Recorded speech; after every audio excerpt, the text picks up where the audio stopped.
Boa tarde. Estamos aqui na... Acabamos de cruzar a fronteira.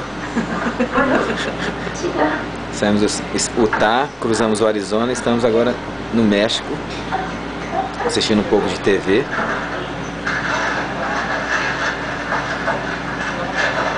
Em mexicano, se você esperar um segundinho, você vai ver. Na verdade é o seguinte, a moça falou que esse café é mexicano, como se o mexicano tivesse café. Coitado, não sabe de nada. Cadê a música? Tiraram a música? Vê como é que eu tô? Também. Tô falando torto? Vai falando. Vou parar de falar torto, tá bom? Dá um pouco desse café aí. Mas na verdade esse café é bom mesmo.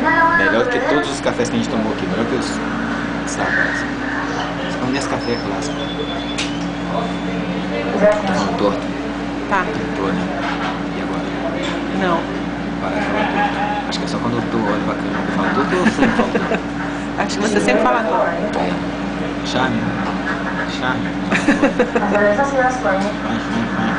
Pode desligar, depois a gente fala. Beijo.